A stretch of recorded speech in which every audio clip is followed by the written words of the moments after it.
ಪ್ರೀತಿಯುಳ್ಳ ದೇವಜನರೇ, ನಿಮ್ಮೆಲ್ಲರಿಗೂ ಯೇಸು ಕ್ರಿಸ್ತನ ಶ್ರೇಷ್ಠವಾದ ನಾಮದಲ್ಲಿ ವಂದನೆಗಳು. ಶಾಲೋಮ್, ನಿಮಗೆ ಸಮಾಧಾನವಾಗಲಿ.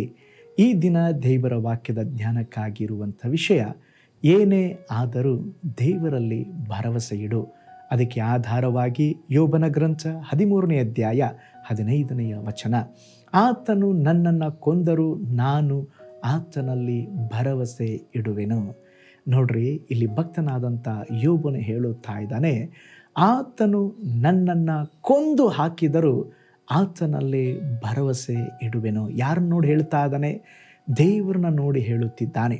ಎಲ್ಲವನ್ನ ಕಳ್ಕೊಂಡು ನಿರೀಕ್ಷೆ ಇಲ್ಲದೆ ಇರುವಾಗ ಅವನು ಹೇಳುತ್ತಾ ಇದ್ದಾನೆ, ಏನೇ ನಡೆದರೂ ಏನೇ ಆದರೂ ನಾನು ನನ್ನ ದೇವರಲ್ಲಿ ಭರವಸೆ ಇಡುವೆನು. ಒಂದು ಹಡಗು ಹೊರಟಿತ್ರಿ. ಎಲ್ಲರೂ ಬಹಳ ಸಂತೋಷದಿಂದ ಪ್ರಯಾಣ ಮಾಡುತ್ತಾ ಇದ್ದರು.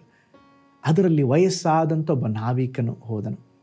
ಸ್ವಲ್ಪ ದೂರ ಹೋದಾಗ ದಿಢೀರ್ ಎಂಬುದಾಗಿ ಗಾಳಿ ಬಿರುಗಾಳಿ ಬೀಸಿ ಹಡಗು ಬಹಳ ಅಲುಗಾಡಿತು. ಆ ಹಡಗನ್ನು ಓಡಿಸುತ್ತಾ ಇದ್ದಂಥ ನಾವಿಕನಿಗೆ ಏನು ಮಾಡುವುದೆಂಬುದಾಗಿ ತಿಳಿಯದೇ ಇರುವಾಗ ಅಲ್ಲಿದ್ದ ಆ ವಯಸ್ಸಾಗಿದ್ದ ನಾವಿಕ ಹೇಳಿದನು, ಹಡಗನ್ನು ಒಂದು ಸ್ಥಿತಿಯಲ್ಲಿ ನಿಲ್ಲಿಸಿ ಅದನ್ನು ಅಲ್ಲೇ ನಿಲ್ಲಿಸಿ ಬಿಡು, ಏನು ಮಾಡಬೇಡ ಎಂಬುದಾಗಿ ಹೇಳಿದ. ಆ ಹಡಗಿನ ನಾವಿಕನು ಕೆಲವು ಗಂಟೆಗಳ ಹೋರಾಡಿ ಅದನ್ನು ನಿಲ್ಲುವಂತೆ ಆಗಲಿಲ್ಲ.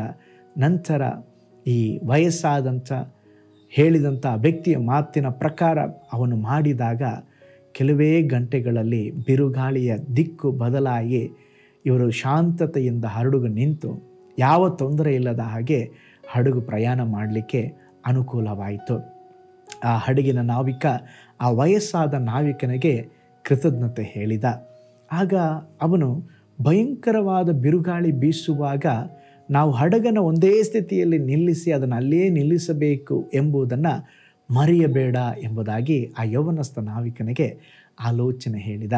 ನೋಡ್ರಿ, ನಮ್ಮ ಜೀವನದಲ್ಲಿ ಸಹ ಸ್ತೋತ್ರ, ಇಂಥ ಬಿರುಗಾಳಿ, ಇಂಥ ಅಶಾಂತತೆಯ ಕಾರ್ಯಗಳು, ಸಮಸ್ಯೆಗಳು ಬರುವಾಗ ಕೆಲವು ಸಾರಿ ಏನು ಮಾಡಬೇಕು ಗೊತ್ತಾಗೋದಿಲ್ಲ.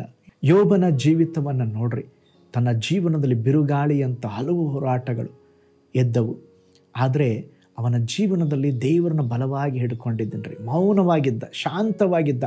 ಯೋಬನಿಗೆ 10 ಮಕ್ಕಳು, ಕುರಿ, ದನ, ಒಂಟೆಗಳು, ಕತ್ತೆಗಳು, ಅನೇಕ ಕೆಲಸಗಾರರು, ಐಶ್ವರ್ಯವಂತನಾಗಿದ್ದ. ಊರಿನ ಜನ ಎಲ್ಲ ಗೌರವಿಸ್ತಾ ಇದ್ರು, ಮಾನ ಮರ್ಯಾದೆಗಳು ಕೊಡ್ತಾ ಇದ್ರು.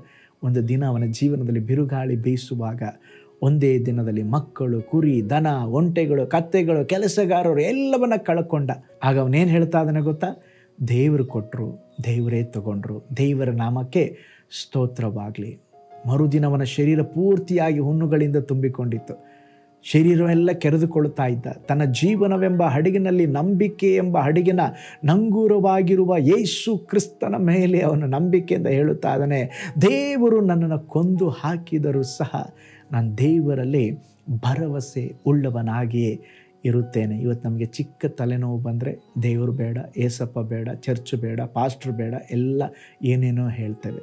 ಆದರೆ ಯೋಬನು ತನ್ನ ಪರಿಸ್ಥಿತಿಗಳ ಮಧ್ಯದಲ್ಲಿ, ಸಮಸ್ಯೆಗಳ ಮಧ್ಯದಲ್ಲೇ ಧೈರ್ಯವಾಗಿ ಹೇಳುತ್ತಾ ಇದ್ದಾನೆ, ನನ್ನ ದೇವರನ್ನು ನಾನು ಬಲ್ಲೆ, ನನ್ನ ದೇವರು ನನಗೆ ಎಲ್ಲವನ್ನು ಒಳ್ಳೆಯದು ಮಾಡ್ತಾರೆ, ದೇವರು ನನ್ನನ್ನು ಕೈ ಬಿಡೋದಿಲ್ಲ, ನನ್ನ ಜೀವನದಲ್ಲಿ ಕಳ್ಕೊಂಡದ್ದನ್ನು ಎಲ್ಲವನ್ನು ದೇವರು ತಿರುಗಿ ಕೊಡ್ತಾರೆ, ನನ್ನ ದೇವರ ಮೇಲೆ ನಾನು ಭರವಸೆ ಇಡುವೆನು.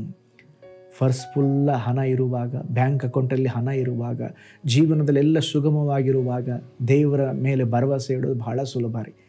ಆದರೆ ಬಿರುಗಾಳಿಯಂಥ ಕಷ್ಟಗಳು, ದುಃಖಗಳು ಎದ್ದೇಳುವಾಗ ನಿಮಗೆ ದೇವರ ಮೇಲೆ ಭರವಸೆ ಇದೆಯಾ? ನಿಮ್ಮ ಜೀವನದಲ್ಲಿ ಸಂಕಷ್ಟದ ಮಧ್ಯದಲ್ಲಿ ಹಾದು ಹೋಗುವಾಗ ದೇವರ ಮೇಲೆ ಭರವಸೆ ಇದೆಯಾ? ಯೋಬನ ಹಾಗೆ ಹೇಳೋಣ, ಸ್ವಾಮಿ, ಏನೇ ನಡೆದರು ಏನೇ ಆದರೂ ನಿನ್ನನ್ನು ನಂಬ್ತೇನೆ. ನನ್ನ ಜೀವಿತದಲ್ಲಿ ಎಲ್ಲವನ್ನ ಕಳ್ಕೊಂಡ್ರು ನಾನು ನಿನ್ನನ್ನು ನಂಬ್ತೇನೆ. ನನಗೆ ಗೊತ್ತು ಸ್ವಾಮಿ, ನೀನು ನನ್ನನ್ನು ಕೈ ಬಿಡೋದಿಲ್ಲ. ನನ್ನ ಜೀವಿತವನ್ನು ಬ್ಲೆಸ್ ಮಾಡ್ತೀಯ, ನನ್ನ ಕುಟುಂಬವನ್ನು ಪುನಃಸ್ಥಾಪಿಸ್ತೀಯ, ನನ್ನ ಮಕ್ಕಳನ್ನು ಸರಿದಾರಿಗೆ ತರ್ತೀಯ, ನನ್ನ ಗಂಡನು ಬದಲಾಗ್ತಾನೆ, ನನ್ನ ಬಿಸ್ನೆಸ್ಸನ್ನು ಬ್ಲೆಸ್ ಮಾಡ್ತೀಯ, ಸಾಲಗಳಿಂದ ನನಗೆ ಬಿಡುಗಡೆ ಕೊಡ್ತೀಯ ಎಂಬುದಾಗಿ ನಿನ್ನನ್ನೇ ನಂಬ್ತೇನೆ, ನಿನ್ನಲ್ಲೇ ಭರವಸೆ ಉಳ್ಳವನಾಗಿ ಜೀವಿಸ್ತೇನೆ ಎಂಬುದಾಗಿ ದೇವರನ್ನ ನಂಬ್ರಿ. ನಿಶ್ಚಯವಾಗಿ ದೇವರು ನಿಮ್ಮ ಜೀವಿತದಲ್ಲಿ ಶ್ರೇಷ್ಠವಾದ ಸಂಗತಿಗಳನ್ನು ಮಾಡ್ತಾರೆ. ಪ್ರಾರ್ಥನೆ ಮಾಡಿಕೊಳ್ಳೋಣ. ದೇವರನ್ನು ನೋಡಿ ಹೇಳಿ, ಸ್ವಾಮಿ, ನಾನು ನಿನ್ನಲ್ಲೇ ಭರವಸೆ ಇಡುತ್ತೇನೆ, ನಿನ್ನಲ್ಲೇ ನಂಬುತ್ತೇನೆ, ನಿನ್ನನ್ನೇ ನಂಬುತ್ತೇನೆ ಸ್ವಾಮಿ. ಪ್ರಾರ್ಥನೆ ಮಾಡಿಕೊಳ್ಳೋಣ. ಪರಲೋಕದಲ್ಲಿ ವಾಸ ಮಾಡುವ ನಮ್ಮ ತಂದೆಯಾದ ದೇವರೇ, ಈ ಸುಂದರವಾದಂಥ ಈ ಬೆಳಗಿನ ಸಮಯದಲ್ಲಿ, ಈ ಹೊಸ ದೇವರೇ ಸ್ತೋತ್ರ ದಿನದಲ್ಲಿ ನಿನ್ನ ವಚನಗಳು ನಮ್ಮೊಂದಿಗೆ ಮಾತನಾಡಿದ್ದಕ್ಕಾಗಿ, ಯೋಬನು ಸ್ವಾಮಿ ಹೇಳಿದ ಹಾಗೆ ದೇವರೇ ನಾವು ಸಹ ನಿಮ್ಮಲ್ಲೇ ಭರವಸೆ ಇಡುತ್ತೇವಪ್ಪ.